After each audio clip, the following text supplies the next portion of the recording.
Welcome to Hannity. Tonight, Democrats are circling the wagons around their 2016 Golden Girl, Hillary Clinton. Now, this comes after the Senate Intelligence Committee released its scathing report yesterday about the Benghazi terrorist attack that left 4 Americans dead. Now, the investigation's findings are leading many of us to question Clinton's competence as a leader. In a moment, I'll be joined by one of her most vocal critics, Senator Lindsey Graham. But first, here's a sneak peek of what else is ahead tonight in this jam-packed edition of Hannity. Let the cover-up begin. 2 victims of the IRS targeting scandal are here tonight to respond to the FBI's decision not to file any criminal charges in this probe. I'm a born-free American woman, wife, mother, and citizen, and I'm telling my government that you've forgotten your place. A robotic devil baby terrorizes New York City, and the shocking comment of a Victoria's Secret employee, what she told the mother. No, you cannot nurse your son in our fitting room, but you can go outside to the alley. Our great American panel tackles the most outrageous videos of the day. I was not born to have sex with a married man. If I was, I would have flirted with Matt Lauer when he came over for the Christmas tree lighting at my house. The FCC is flooded with complaints about the popular CBS program Two Broke Girls. Can't you at least put your phones on vibrate? I don't like to mix business with pleasure. The president of the Media Research Center, Brent Bozell, is here to explain why he thinks this show is too hot for TV. Hannity starts right here, right now. Only once, that's how many times Hillary Clinton's name appears in the Senate intel report on Benghazi. Now, I find that very troubling, especially since then Secretary of State Hillary Clinton had the nerve to make this disturbing, indifferent statement about this attack that killed 4 Americans. The fact is, we had 4 dead Americans. Was it because of a protest, or was it because of guys out for a walk one night who decided they'd go kill some Americans? What difference at this point does it make? Well, guess what, Senator? It does make a difference. And Mrs. Clinton, if you want to be the next commander-in-chief, you better start acting like you care. Now, we're not the only ones who feel this way, and it appears Democrats are already getting a little bit anxious about their 2016 frontrunner. Yesterday, left-wing lawmaker Dianne Feinstein said there's clearly no evidence to suggest that Hillary knew about the tenuous security situation on the ground in Libya. There is no evidence that Secretary Clinton even knew about this. There is an undersecretary for management. There are others that run these facilities, that evaluate these facilities, that make the decisions with respect to security. Rather than casting recriminations, I think the most constructive thing to do is see that any facilities which need increased security get that increased security. So what? Is she basically saying that we should just brush this under the rug? Well, that's not going to happen. And I'm glad to see that Republican lawmakers agree with me. Now, earlier today on the Senate floor, my next guest made a passionate plea for Congress to dig even deeper for answers, and is also questioning why the former Secretary of State hid behind Susan Rice in the immediate aftermath of this deadly assault. She couldn't be on TV to talk about what happened in the State Department because she was distraught? I don't buy that. Does anybody believe that about Secretary Clinton? And if it's true, it's something the American people need to consider. I don't believe it's true. I don't believe she was incapable of going on television, as Susan Rice says. I believe they picked the person very loyal to the president who would say whatever that needed to be said. And what she said was so far away from the truth, it needs to be investigated. And tonight, we always want to hear from you. You can log on to our Facebook page, share your comments with us. Also, time to trend at 10. You can sound off on Twitter. Use the hashtag @SeanHannity. That's my Twitter address. And here with reaction, the man you just heard from, South Carolina Senator Lindsey Graham. Senator, welcome back. Good to see you. Thank you, Sean. Thank you. All right, we're now learning this is a before, during, and after controversy for the Democrats. Before, we learned in the Senate Intel report that had they taken the advice, counsel, and plea from Ambassador Stevens and others to provide security, this could have been prevented. We learned that. This has now been investigated, correct? Right. On 16 August, Ambassador Stevens sent a cable to Washington requesting additional security because the al-Qaeda flag was flying all over Benghazi. There were 10 al-Qaeda training camps. They couldn't protect the consulate from an attack. On June 10th, the consulate had been attacked.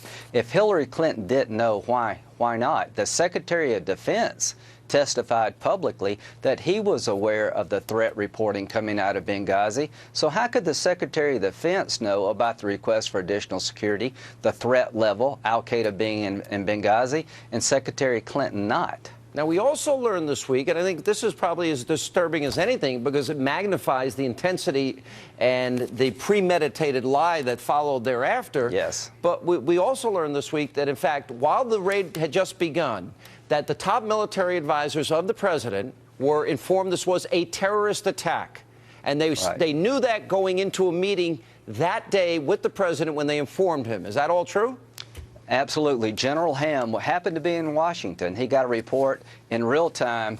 The consulate is under attack, a terrorist attack. I've talked to my first survivor. He said he saw 16 to 20 armed people come through the gate. There was no protest outside the consulate. They were carrying a banner in Arabic, later identified to be the banner of Ansar al-Sharia. General Ham tells Panetta and Dempsey. They go to the White House. They inform the president of a terrorist attack. On the 15th and 16th and 17th of September, the FBI in Germany interviews every survivor of the attack at the consulate. Not one of them mentioned a protest. They all said it was a terrorist attack and named the al-Qaeda affiliates But it involved. goes deeper because the CIA knew, much deeper. The CIA knew within 3 or 4 days that they had the videos that showed there was no. Within 24 hours, it was reported as a terrorist attack. And here's my question. How could the President of the United States 2 weeks later say it was a protest caused by video? And where was the intelligence community? Do you remember when Greg Hicks said he almost threw up, his heart was broken, he was stunned when Susan Rice said there's no evidence of a terrorist attack, this was a protest caused by video?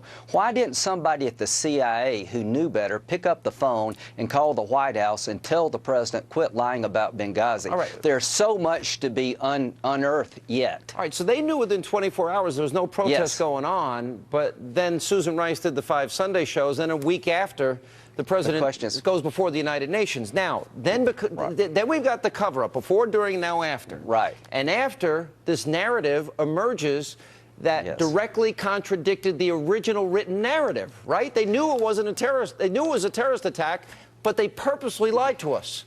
Is that not proven now? Absolutely. No one in Benghazi ever reported a protest. There was no protest.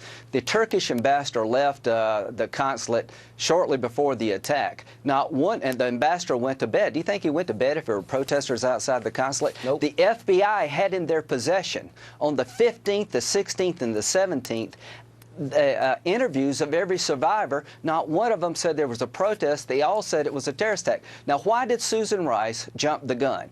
Why did she tell the American people this was a protest caused by video? Because if the truth had come out 7 weeks before an election about an al-Qaeda attack, would have been devastating. You could see coming for months about where the people in Benghazi were telling Washington al-Qaeda is all over Benghazi and nobody helped them. And if Hillary Clinton was too distraught to appear on television on the 15th of September, and I know she had to be distraught, is she really capable of being commander-in-chief? If that is true, and Susan Rice has said this twice, the reason Hillary did not talk about what happened in Benghazi, she's in charge of the consulate, not Susan Rice, is because she was too distraught. So this does that make sense? If it does, should she be running for president? Oh, all right, now that brings me to my last and final question, because we got the before. This request was given to the State Department, was never given the support they asked. During, no help was sent. Then the lie and the cover-up, now proven afterwards. But yet in this Senate intelligence report, they mentioned Hillary one time. Dianne Feinstein said any culpability for Hillary is just false. Is this designed to protect her for a 2016 run? I don't know what it's designed to do, but I can tell you what it didn't do. It did not shed any light on how she could have not known it was a death trap. How could she not know what was going on in her own consulate? And let me tell you this, it didn't say one word about the President of the United States.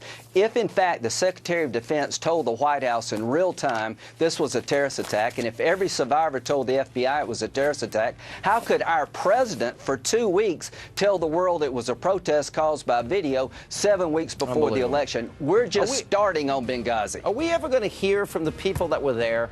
Are we ever What going to hear about from these Susan people? Rice? What about Susan Rice? No, Are but we I going want to to hear from the her? people on the ground that were there, I've that were talked to one. eyewitnesses. Why can't we hear from them? They won't give us the witnesses. I finally got one witness almost 2 years after the attack. And I tell you, my friend, the story of Benghazi is penetrating. Chris Christie is taking accountability for what went wrong on his watch, and he fired people. Name one person who's been fired for Benghazi. Name one person been held accountable for 4 deaths or lying to the American people about what happened to the 4 brave Americans. Unbelievable. All right, Senator, we're going to stay on it. Somebody has to investigate this. Me too. Got to get to Me the truth, too. or else you can't fix it. Appreciate it. Amen.